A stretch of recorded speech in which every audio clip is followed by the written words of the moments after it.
ሰላም ጤና ይስጥልን በመላው ዓለም ለምትገኙ የቻናላችን ተከታታዮች በሙሉ እንደምን አላችሁ እንደምን ቆያችሁ ኑሯችሁ ቤተሰቦቻችሁ ስራችሁ ቢዝነሳችሁ አጠቃላይ ህይወታችሁ ባንድም በሌላ መንገድ ከአሜሪካ ጋር የሚገናኝና ይገናኛል ብላችሁ ለምታስቡ በሙሉ ይህ ዜናና መረጃ በቀጥታ ለእናንተ የተዘጋጀ ነው። እንዲሁም ከአሜሪካ ውጭ በተለያየ አገር ሆናችሁ ይሄን ዜናና መረጃ መስማት እንፈልጋለን ለምትሉ ሁሉ ግን በራችን ክፍት ነው።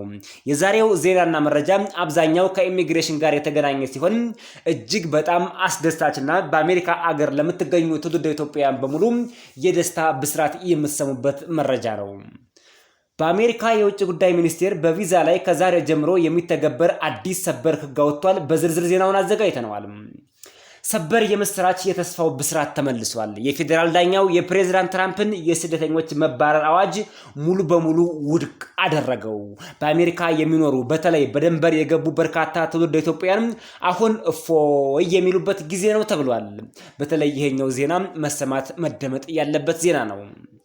በስተመጨረሻ በአሜሪካ የሚኖሩ ኢራናውያን ለፕሬዝዳንት ትራምፕ የድጋፍ ሰልፍ በመውጣት አሜሪካን ባንድ እግሯ አቆሟት። ዓለም እንዲህ ተለዋዋጭ ነው።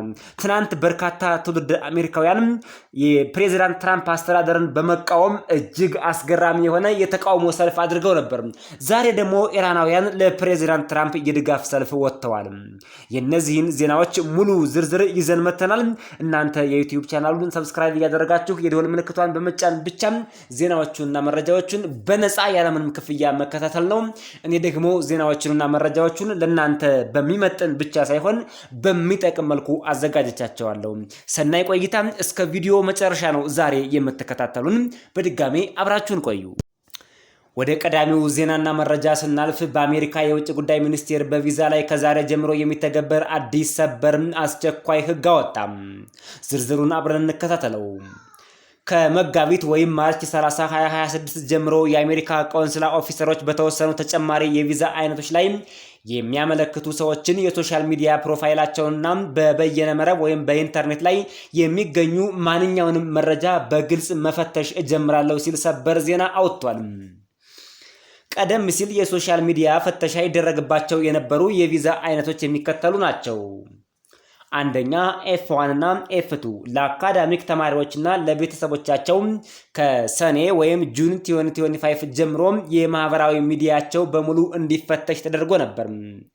M1 እና M2 ለሙያ ወይም ቮኬሽናል ተማሪዎችና ለቤተሰቦቻቸው እንዲሁ የማህበራዊ ሚዲያቸው እንዲፈተሽ ይደረግ ነበር። J1 እና J2 የቪዛ አይነቶች ለልምድ ልውውጥ ለሚመጡ ወደ አሜሪካን ሀገር ለሚመጡ የውጭ ሀገር ዜጎች አሁንም የማህበራዊ ሚዲያቸው በጥልቀት ይፈተሽ ነበር። H1B እና H4 ለልዩ ሙያተኞችና በስራቸው ለሚተዳደሩ የቤተሰብ አባላት አሁንም የማህበራዊ ሚዲያቸው በከፍተኛ ሁኔታ ይፈተሽ ነበር። የማህበራዊ ሚዲያ ፍተሻ ስንል ግን በነገራችን ላይ የተከበራችሁ አድማጭ ተመልካቾቻችን ልብ ልትሉት የሚገባው ነገር የማህበራዊ ሚዲያቸውን ከፍተው ማየት ብቻ አይደለም። ከናንተ መረጃ ጋር በከፍተኛ ሁኔታ ይቆራኛል ይገናኛልና ከዚሁ ጋር ተያይዞም ሌሎች ዝርዝር መደመጥ ያለባቸው መረጃዎች ስላሉ መረጃዎቹን በጽሞና ከማዳመጥ ወደ ኋላ አትበሉ ለማለት ነው። በዛሬው ዕለት ደግሞ አዳዲስ የቪዛ አይነቶች የማህበራዊ ሚዲያቸው እንዲሁም አጠቃላይ የበየነ መረብ ወይም የኢንተርኔት መረጃቸው እንዲፈተሽ ነው የአሜሪካ የውጭ ጉዳይ መስሪያ ቤት ሰበር አስቸኳይ ትዕዛዝ ያስተላለፈው።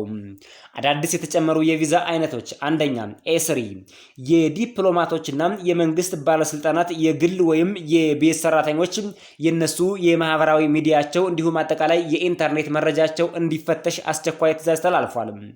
C3 የቤት ሰራተኞች ከሆኑ የነሱም የማህበራዊ ሚዲያቸው በሚገባ ይፈተሻል። G5 የዓለም አቀፍ ድርጅት ሰራተኞች የግል ወይም የቤት ሰራተኞች የነሱ መረጃም ይፈተሻል። H3 እና H4 የቪዛ አይነቶች ያ ማለት ሰልጣኞችና በነሱ ስር የሚተዳደሩ ቤተሰቦች ማለት ነው። ወደ አሜሪካን ሀገር ለአጫጭር ስልጠናዎች የሚመጡ ማለት ነው። ይሄኛው የቪዛ አይነት K1 K2 እና K3 ይህ ፊያንስ የምንለው እንዲሁም ልጆቻቸውና የአሜሪካ ዜጋ የትዳር አጋሮች ወይም የታጩ ቤተሰቦች የሚመጡበት የቪዛ አይነት ነው። የነሱም የማህበራዊ ሚዲያና አጠቃላይ የኢንተርኔት መረጃ በጥልቀት ይፈተሻል ተብሏል።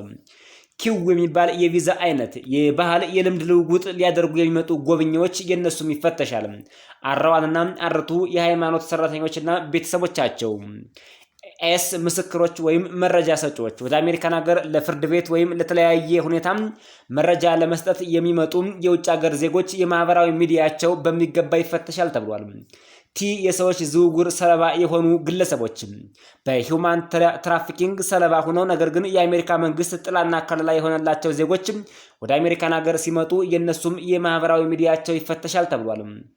ዩ የከባድ ወንጀል ሰለባ የሆኑ ሰዎች በተለያዩ ዓለማት የከባድ ወንጀል ሰለባ የሆኑ ሰዎች የአሜሪካ መንግስት ጥበቃ አድርጎላቸው ወደ አሜሪካ ሲመጡ አሁንም የማህበራዊ ሚዲያቸው በጥልቀት ይፈተሻል ተብሏል።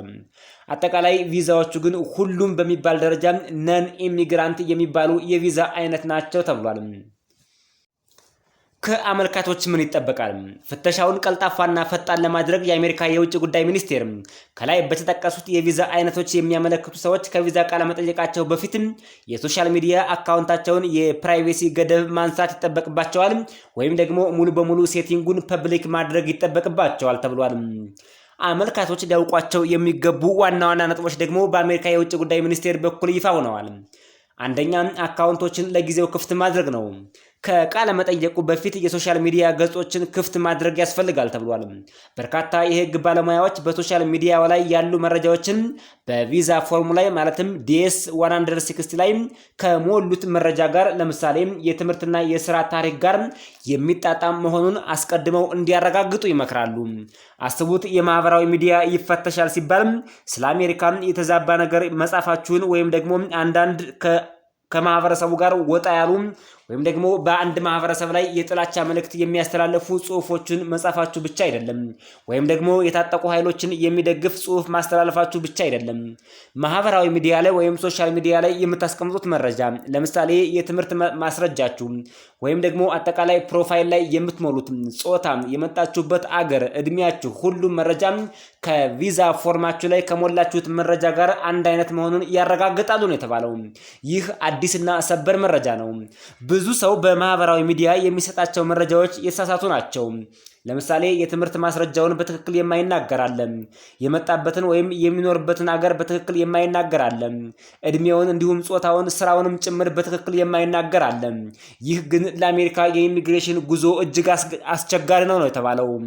ስለዚህ የተከበራችሁ አድማጭ ተመልካቾቻችን ወደ ኢሚግሬሽን መስሪያ ቤት ለቪዛ ስታመለክቱም ወይም ለቃለ መጠየቅ ስትሄዱ ቀድማችሁ እነዚህን ነገር ኤዲት እያደረጋችሁ ማስተካከል ይኖርባችኋል። በቪዛ ላይ የሞላችሁት መረጃና ማህበራዊ ሚዲያ ላይ ማለትም ሊንክድን ላይ፣ ፌስቡክ ላይ፣ ኢሜይል ላይ ወይም ሌሎች መረጃዎች ላይ አንድ አይነት መሆኑን ከአሁኑ ሰዓትና ጊዜ ጀምራችሁ አስተካክሉ። በእርግጠኝነት መናገር የሚቻለው ይሄን ዜናና መረጃ የሚሰሙ ትውልደ ኢትዮጵያውያን በሙሉ ራሳቸውን ከእንግልት፣ ከቪዛ ስረዛና ካላስፈላጊ ወጭና ውጣ ውረድ እንደሚጠበቁ 100% እርግጠኛ መሆን ይቻላል። ዜናውና መረጃው እጅግ እንደሚጠቅማችሁ ነው ተስፋ የምናደርገው። ፍተሻው በይፋ የሚገኙ የሶሻል ሚዲያ ገጾችን ብቻ የሚመለከት ሲሆን የማህበራዊ ሚዲያ ወይም ደግሞ የሶሻል ሚዲያ አካውንት የሌለው ሰው አዲስ አካውንት እንዲከፍት አይገደድም ተብሏል። የሶሻል ሚዲያ አካውንት ከሌላችሁ የለኝም ብላችሁ ማለፍ ትችላላችሁ። ነገር ግን እያላችሁ አውቃችሁ መረጃው እንዲደበቅ ስለፈለጋችሁ ደብቃችሁ ካለፋችሁ ግን ሁኔታው አስቸጋሪ ነው የሚሆነው ተብሏል። የጊዜ መዘግየት፣ ይህ አሰራር የቪዛ ሂደቱን በትንሹ ሊያዘገየው ይችላል። በሶሻል ሚዲያ እና በፎርሙ ላይ የሞሉት መረጃ የማይጣጣም ከሆነ ወይም ደግሞ አጠራጣሪ ነገር ከተገኘ ቪዛው ሊዘገይ ወይም ደግሞ ሊከለከል ይችላል ነው የተባለው። ወደ ቀጣዩ የኢሚግሬሽን ዜና ስናልፍ ሰበር የምስራች የተስፋው ብስራት ተበስሯል። የፌዴራል ዳኛው የትራምፕን የስደተኞች መባረር አዋጅ ሙሉ በሙሉ ውድቅ አድርጎታል። በአሜሪካ የሚኖሩ በተለይ በድንበር የገቡ በርካታ ትውልደ ኢትዮጵያውያን አሁን እፎይ የሚሉበት ጊዜ ነው ተብሏል። በቦስተን የሚገኘው የፌዴራል ዳኛ አሊሰን ባሮውስ የትራምፕ አስተዳደር በቀድሞ የባይደን አስተዳደር በCBP1 የተባለውን የሞባይል መተግበሪያ በመጠቀም ወደ አሜሪካ የገቡ በሺዎች የሚቆጠሩ ስደተኞችን ህጋዊ የመኖሪያ ፍቃድ የመሰረዝ ውሳኔም ህገወጥ ነው በማለት ውድቅ አድርጎታል። አስቡት እንግዲህ እነዚህ ግለሰቦች በCBP1 አፕሊኬሽን አማካኝነት ወደ አሜሪካ ገብተው ህጋዊ የመኖሪያ ፍቃድ ሁሉ ወይም ግሪን ካርድ ሁሉ ያገኙ ነበሩ። ነበሩ። ፕሬዚዳንት ትራምፕ ግን እጅግ አስቸጋሪ ህግ አወጥተው ነበር። በሲቢፒ1 መተግበሪያ የገባ ማንኛውም ስደተኛ ግሪን ካርድ ይኑረው ዜግነትም ጭምር ይኑረው አይኑረው እኔ ምንም አይመለከተኝም፣ ከአሜሪካ ምድር ጠራርጌ አባረራችኋለሁ ብለው ነበር። የቦስተኑ ዳኛ ግን ይሄን ሙሉ በሙሉ ውድቅ አድርጎታል። ፍርድ ቤቱ አስተዳደሩ የሚከተሉትን እርምጃዎች እንዲወስድ አዟል።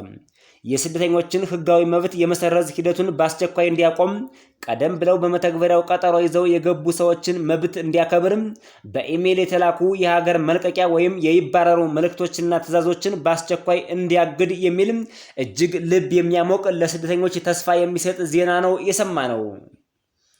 ለምን እንዲህ ሊሆን ቻለም? በነገራችን ላይ ስለ ሲቢፒ1 አፕሊኬሽን እና በዚህ ስለገቡ ስደተኞች አንዳንድ መረጃዎችን እናካፍላችሁ። ሲቢፒ1 የሚባለው አፕሊኬሽን በባይደን አስተዳደር ወቅት የመጣ ሲሆን ስደተኞች በተለይ በሜክሲኮ በኩል ወደ አሜሪካ ሲገቡ እንዲሁ በዘፈቀዳ ከሚገቡ ይልቅ በህጋዊ መንገድ ይሄን አፕሊኬሽን ሞልተው እንዲገቡ እድል የሚሰጥ አፕሊኬሽን ነበር። በአፕሊኬሽኑ ላይ በየትኛው ደንበር መግባት እንደሚፈልጉና እዛው ደንበር አካባቢ ያሉ ብቻ ይሄን አፕሊኬሽን በመሙላት በህጋዊ መንገድ ወደ አሜሪካ መግባት የሚቻልበት እጅግ ወርቃማ አጋጣሚ ነው። ይሄን አጋጣሚ ተጠቅመው በርካታ ትውልደ ኢትዮጵያውያንም ወደ አሜሪካ ገብተው ነበር። ዳኛው የትራምፕ አስተዳደር የወሰደው እርምጃ የአሜሪካን አስተዳደራዊ ህግ የሚጥስ ነው ብለው ውሳኔና ብይን አስተላልፈዋል። ያለ በቂ ምክንያት መወሰኑ መንግስት በድንገት ሰዎችን ህጋዊ መብት ሲሰርዝ በቂና ምክንያታዊ የሆነ ማብራሪያ ማቅረብ ነበረበት ብለዋል ዳኛው። አስተዳደሩ ግን ያለምንም ዝርዝር ጥናት ሁላቸውንም ውጡ ወይም ማስ ዲፖርቴሽን የሚል የጅምላ ትዕዛዝ ማስተላለፉ አግባብነት የለውም ሲል ነው ዳኛው ፍርዱን ያስቀመጠው። የስደተኞችን ህይወት ግምት ውስጥ አለማስገባቱ ነው።